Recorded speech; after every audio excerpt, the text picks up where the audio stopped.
Bonjour à toutes et tous. Je tiens à remercier d'abord Laurent Thomas pour son invitation à participer à cette journée de lancement de la mission nationale qu'il va assumer. Je tiens aussi bien entendu à m'excuser auprès des participants de cette journée, à commencer bien sûr par Madame la secrétaire d'État chargée des personnes handicapées, Monsieur le défenseur des droits et Monsieur le directeur de la CNAF, que j'aurais évidemment beaucoup apprécié de pouvoir rencontrer à cette occasion. J'ai d'abord à m'expliquer sur la raison de ma participation à cette journée de lancement, peut-être en expliquant que je ne suis pas, loin s'en faut, un spécialiste des questions de handicap. Mes travaux m'ont conduit à plutôt me préoccuper ou de l'enfance en général ou bien des personnes âgées en perte d'autonomie, mais qui me semblent poser des questions qui sont tout à fait convergentes et partagées. Et c'est la raison pour laquelle j'ai accepté en effet de contribuer du mieux que je peux au travail que va réaliser cette mission. C'est venu aussi s'inscrire dans les travaux que je commence avec le soutien de la CNAF sur une chaire concernant l'enfance, le bien-être et la parentalité. Cette chaire me semble travailler dans le même esprit. D'abord parce qu'il y est question du rôle des proches, du rôle des parents, qu'il y ait question de la socialisation des enfants, et que ça me permettra de retrouver toute une série de questions que j'ai été conduit à étudier concernant le rôle que les parents assument auprès de leur enfant en lien avec toute une série d'institutions, à commencer par l'école, mais pas seulement. J'ai l'impression que nous partageons beaucoup de questions à propos des conditions dans lesquelles aujourd'hui des parents sont amenés à arbitrer, décider, concilier, organiser leur vie quotidienne, et bien sûr avec des intensités et des difficultés à résoudre qui sont variables. On a immédiatement à l'esprit, quand on parle des parents dont un des enfants ou plusieurs est concerné par un handicap, quelle que soit la nature de ce handicap, que les réponses à produire sont en fait spécifiquement à concevoir pour chacun d'entre eux, voire même chacun des types de handicap. Or, il y a une partie des problèmes qui sont à résoudre qui concernent plus généralement les parents aujourd'hui, que les enfants aient ou pas un handicap visible ou non visible. Et bien sûr, ça a trait à ce que sont, au fond, ou à ce qu'est la condition parentale aujourd'hui.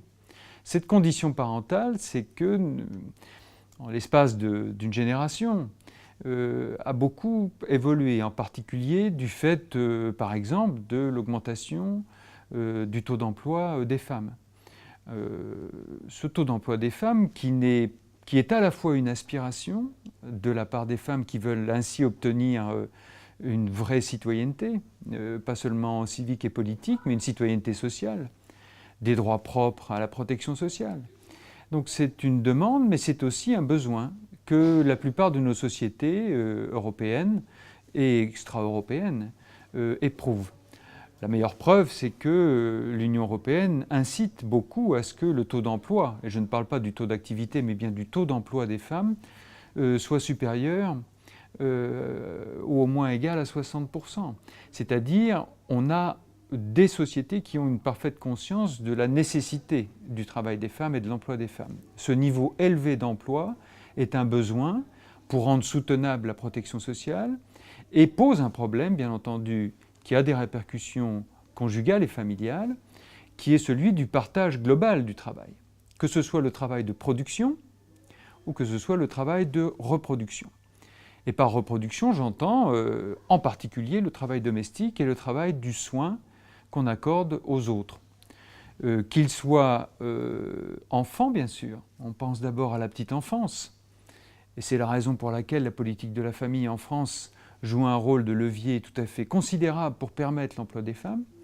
Mais il n'y a pas que la petite enfance. Même une fois l'enfant à l'école, on sait qu'il y a encore beaucoup d'arbitrage à produire et à faire. Donc là, je pense que sur ces questions, nous avons des causes communes, des causes partagées. Donc une des idées qui me semble commune pour ces questions de prise en charge et d'accueil de l'enfance, c'est d'essayer de tenir compte du fait que non seulement à l'école, bien entendu, la question de l'inclusion des enfants handicapés avec les autres enfants est une question majeure, mais c'est une question qui dépasse de loin l'école. Et de toute évidence, parmi les problèmes qu'ont à résoudre ensemble tous les parents aujourd'hui, il y a l'évolution des conditions d'emploi. On parle de plus en plus, et c'est bien logique, de ces horaires qu'on appelait atypiques. On est presque arrivé au moment ou au seuil de se demander si au fond ils sont si atypiques que cela, puisqu'ils vont concerner un nombre très important, voire même probablement un jour une majorité de situations d'emploi. Dans la typicité des horaires, il y a non pas seulement le travail de nuit ou le travail très tôt le matin ou le travail le soir, il y a les horaires tournants, il y a les horaires flexibles, il y a les horaires qui posent des problèmes inédits qui sont la relative imprévisibilité de ce que sera l'organisation du travail et des horaires de travail d'une semaine sur l'autre. Cette atypicité des horaires montre que sur ce plan, nous partageons évidemment une cause commune quand on pense à ce qu'est le planning horaire d'un enfant, le fait que ses vacances ne correspondent pas au temps de congé de ses parents, que la question des mercredis, que la question des week-ends, que la question des vacances scolaires sont des questions que tous les parents ont à résoudre. Bien sûr, les parents sont les deux premiers à essayer de s'organiser avec ces plages horaires où on doit se préoccuper de savoir ce que fait notre enfant pendant ses congés, pendant ses vacances, pendant les week-ends, pendant les mercredis. Un deuxième cercle est mobilisé, ce sont les grands-parents. On sait que les grands-parents sont une ressource considérable pour l'accueil de la petite enfance. C'est vrai aussi pour les vacances, même quand les enfants sont d'âge scolaire, et les grands-parents jouent un rôle encore au-delà pour ce qu'on appelle la jeunesse, une jeunesse qui commence relativement tôt et surtout qui finit de plus en plus tard. Donc on a là un deuxième cercle de ressources et il y a ce troisième cercle, celui qui nous préoccupe ici, qui sont les contributions des collectivités, qu'elles soient territoriales et même de l'État, avec les dispositions et les mesures qu'ils peuvent prendre pour épauler les parents dans cette organisation de la vie quotidienne. Et encore une fois, vous voyez que ces questions sont partagées, qu'on parle d'enfants concernés par un handicap ou qu'on parle d'un enfant, appelons-le ordinaire. Tous ont besoin, en effet, de voir comment leurs parents vont organiser l'appui de cette multiplicité de ressources. Toutes ces ressources doivent être fluides. Et ce que j'ai réalisé quand je travaillais sur ces problèmes d'horaires atypiques, c'est que la plus grande difficulté résidait dans l'imprévisibilité. Rien n'est plus compliqué à résoudre que de ne pas savoir de quoi, bien sûr, la semaine prochaine sera faite, mais a fortiori de quoi demain sera fait de ce point de vue. Si on ne sait pas ce que va être la situation ou le problème à résoudre pour le lendemain, alors on a en effet des parents qui sont sous pression, qui sont stressés, et on comprend du coup comment se rejoignent les questions que j'évoquais tout à l'heure, le travail des femmes, l'emploi des femmes, les horaires de travail des femmes, et ces tâches mal divisées entre les sexes, mal divisées au sein de la société, qui s'appellent le travail domestique et le travail de care, le travail de soins. Si il y a besoin de résoudre en urgence un certain nombre de ces situations, il n'est pas rare, il est même très fréquent, que ce soit les femmes qui l'assument. Les femmes, les mères, quand il s'agit d'ailleurs des personnes en perte d'autonomie du fait de leur grand âge, des filles, des femmes, quel que soit leur âge, en somme, sont celles qui vont, le mot est peut-être fort, mais parfois il ne l'est pas, se sacrifier du point de vue de ce que sont leurs projets, leurs priorités, leurs aspirations, pour pouvoir faire face à ce qu'on appelle les urgences du quotidien. Et ça, je crois qu'encore une fois, le handicap est une sorte de révélateur, presque accentué par son intensité, d'un phénomène qui est partagé par un grand nombre de ménages, bien au-delà de la question du handicap. Et c'est la raison pour laquelle, je le dis encore une fois, il m'a semblé intéressant de mettre nos efforts en commun pour mieux comprendre et mieux saisir comment ces familles sont au fond des familles tout simplement ordinaires, qui ont par l'intensité des problèmes à résoudre simplement besoin d'être côte à côte, de partager cette cause commune, qui est celle de modifier et réorganiser la domesticité, la vie quotidienne, l'organisation du temps domestique et privé avec ce temps public qui est le temps du travail et qui est le temps du loisir. Comment le partager? Là, je crois qu'il y a beaucoup à dire et beaucoup à étudier. Incontestablement, nous ne sommes pas les seuls ou le seul pays concerné par ces questions et la comparaison nous apprend beaucoup, puisqu'on peut voir dans la fluidité des réponses de certaines politiques publiques la facilité avec laquelle les parents peuvent anticiper non seulement l'avancée en âge, mais aussi la mobilisation des ressources. Qu'il s'agisse du secteur associatif, du réseau privé proche de la famille, ou bien entendu des services publics mis à la disposition des personnes pour, parfois de manière opposable, dire j'ai une solution pour moi, quelle que soit l'évolution de ma situation. Il y a une notion, on a tellement de peine à en faire usage en France parce qu'on n'a pas exactement le mot pour le dire, que je l'ai évoqué tout à l'heure, c'est la question du care, et même d'une société du care. Une société, au fond, une sorte de modèle idéal dans lequel le fait de s'occuper les uns les autres, entre proches, mais même au-delà des proches, s'occuper les uns des autres, on appelle ça de la solidarité si on veut, qu'importe. En tous les cas, c'est l'idée que nous partageons une préoccupation commune qui est que le bien-être, c'est le résultat d'un minimum de bien-être collectif et partagé et non pas d'un bien-être individuel ou d'un état de bien-être individuel qui serait j'ai de bonnes conditions de vie, j'ai un bon niveau de vie, mes proches ont un bon niveau de vie, ils ont de bonnes conditions de vie, voilà notre bien-être. Non, ce bien-être isolé d'un minimum de bien-être collectif n'est pas du bien-être, puisqu'on pourrait imaginer très bien des écarts de bien-être tellement insoutenables qu'il y aurait la misère qui côtoierait un excès de bien-être, si on peut dire. Donc cette régulation des niveaux de bien-être, c'est du collectif. Dans le modèle de la société du care, qui d'ailleurs est une vieille histoire, c'est au fond... c'est aussi bien Roosevelt, quand il conçoit son New Deal, qui en fait usage. Il a envie d'une Amérique qui va être une société du care. C'est l'expression qu'il a utilisée lui-même. Donc ce n'est pas une nouvelle chose, c'est une assez ancienne chose. On appelle ça la cohésion sociale, on appelle ça comme on veut, mais je pense que c'est une vision qui effectivement peut être opposée, et certaines philosophes, puisque ce sont des femmes, comme John Tronto, elle défend que cette société du care est opposable à la société du risque. Effectivement, c'est un peu deux visions de notre monde que de concevoir que nous avons à faire face et nous accommoder de l'avènement de risques sociaux, de risques qui deviennent sociaux quand ils sont collectifs et assurables. Je pense que nous sommes sur une question de cet ordre quand on parle du handicap.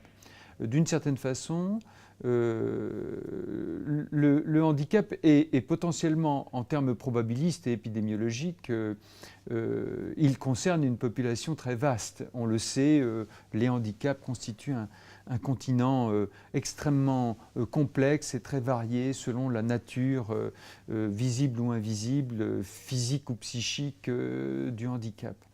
Mais ce qu'il pose en commun souvent, c'est en effet une réponse en termes d'avènement de ce risque et au fond de la compensation de ce risque.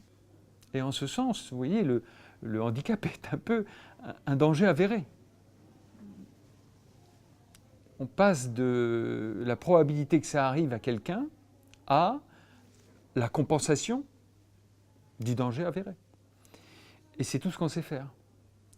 On n'imagine pas effectivement ce que les Disability Studies développent et qui disent mais qu'importe notre inégalité de ressources pour vaquer dans le monde et y faire notre existence. Pourvu que ce monde soit suffisamment accueillant pour permettre que nous puissions y vaquer. Si en revanche, il y a une partie de la population qui n'est pas considérée comme en capacité d'y vaquer librement, alors on la confine, on la mettra de côté en se disant, bah voilà, on ne peut guère faire mieux qu'eux, faire en sorte qu'il y ait une petite cellule, la famille en général, hein, qui veillera à votre bien-être. Mais collectivement, on est un peu navré. Ça va être très difficile. C'est irréversible. On ne peut pas grand-chose pour vous. Il faut qu'on s'occupe de la masse, et vous n'êtes pas la masse, vous êtes l'exception. On est dans un monde qui a beaucoup de chemin à faire pour envisager ce type de problème autrement. Par exemple, en ne le discriminant pas. Mais la mission semble tellement énorme qu'on est presque conduit à renoncer. C'est comme de dire l'inclusion, ça marche, mais vous voyez, il y a quand même un moment où on ne peut pas, quoi. Au-delà de ça, on ne peut pas. Ou alors diminuer les effectifs, ou alors investissez 10 fois ce que vous investissez, parce qu'on n'y est pas du tout. Le compte n'y est pas. Il faut qu'on leur trouve un autre chemin. Et c'est ce qui fait d'ailleurs que maintenant, la question c'est qu'est-ce qui se passe quand les parents ne sont plus là, quoi. Je crois que d'une certaine façon, cette mission ambitionne de nous donner une plus juste mesure de ce que des parents qui sont concernés par cette question du handicap de leur enfant peuvent formuler comme attente, qui recouvre ou se rapproche d'attentes qu'ont des parents ordinaires. Je l'ai dit, au fond, il me semble que c'est un problème d'intensité, plus qu'un problème de différence de nature de ces attentes. Dans cette mission, parmi les choses qui peuvent être faites, il y a au moins 2 grands volets, il me semble, de prime abord. Il y a un volet de recensement des initiatives. On le sait, la société civile n'est pas restée les bras ballants face à ce que représente le temps de loisir, le temps hors école et le temps hors famille. Au fond, tous ces temps qui ne sont ni l'école ni la famille et qu'il faut bien organiser pour l'ensemble des enfants, constituent un besoin. Et nous avons coutume d'ailleurs de répondre en termes de besoins. Les besoins étant souvent réductibles à ce que l'on a comme réponse potentielle. Et ça ne correspond pas toujours aux attentes des parents. Qu'attendent donc les parents? Ça, je crois que c'est un deuxième volet. Recenser les initiatives, mieux comprendre les attentes des parents, approcher d'une certaine façon un peu mieux ce qui constitue pour eux des appuis. Dans le domaine de la perte d'autonomie, on appelle ça le répit. Mais dans le domaine du handicap, de la même manière, on parle de répit. Et quand on parle de répit, on a aussi toutes sortes de mots qui nous viennent, qui ne correspondent pas nécessairement aux termes qu'usent les personnes concernées. On parle du fardeau, du partage du fardeau. Or, ça n'est pas comme cela que s'expriment les parents. Ça n'est pas se délester, on le ferait d'un fardeau. C'est sentir que l'on n'est pas seul à porter, ce qui est assez différent de se délester. Ce n'est pas se défausser, c'est de partager autrement. Dans le couple, on le fait, avec le premier réseau des proches, on le fait, mais j'ai envie de dire, avec la société civile, on le fait, avec la collectivité, on le fait. C'est bien ce partage qui est en cause. Et je pense que c'est cela qu'il faudrait vraiment approcher par un bon recensement de ce qui se fait comme initiative, essayer de voir leur socle commun. Beaucoup de ces initiatives réinventent chacune de leur côté des méthodes, des instruments, des manières de faire, des types de compétences, résolvent des problèmes. On a intérêt à partager ça, puisque d'une certaine façon, c'est un peu un socle commun de l'action, et ça existe déjà. Il faut le recenser, mieux le comprendre, le mettre en commun, peut-être du coup se fabriquer une sorte de capital partagé d'agir, d'une part. Et puis de l'autre, il faut approcher un peu autrement qu'on a coutume de le faire, c'est la logique des besoins, les demandes des parents. Ces demandes sont à la fois variées, mais elles ne sont pas qu'individuelles. Je pense qu'il faut les collectiviser. Il faut en rendre compte de façon collective. Et une enquête sur les attentes peut-être nous permettra, là encore, de capitaliser la part du collectif, le socle commun de ce que les parents cherchent à obtenir, qu'ils n'appelleront peut-être pas du répit, mais simplement de l'huile dans les rouages, d'une certaine façon, de ce qu'on appelle le partage de ce travail de care. On ne peut pas le faire seul, on le fait rarement seul. Et quand on est confiné justement dans l'arbitrage conjugal, par exemple, alors on voit qu'on est dans la tension. C'est-à-dire on n'a pas d'autre solution parce que nous sommes les seules ressources. L'idée qu'on est les seules ressources. Et éventuellement pour une personne de dire je suis la seule ressource. Avec l'obsession de savoir qu'est-ce qui se passerait si je n'étais pas là. Hein, ou qu'est-ce qui se passera quand je ne serai plus là. Puisque bien entendu pour les parents, ça fait partie des choses qui sont conduites à se demander. Qu'est-ce qui se passera quand je ne serai plus là, si je suis la seule ressource? On ne doit pas être dans cette situation, d'être acculé à se dire il n'y a pas, après moi, de solution pour celui que j'accompagne. Il faut qu'il soit avec lui-même ses ressources propres, ses ressources qu'il partagera. Donc voilà, je pense que dans cette mission, il y a toutes ces ambitions. C'est un travail colossal. On pourrait même être terrorisé par son ampleur, mais tous les pas que nous ferons dans cette direction me semblent être précieux. Donc je souhaite bonne chance à cette mission et j'espère pouvoir y contribuer modestement. C'est en tout cas mon souhait. Merci.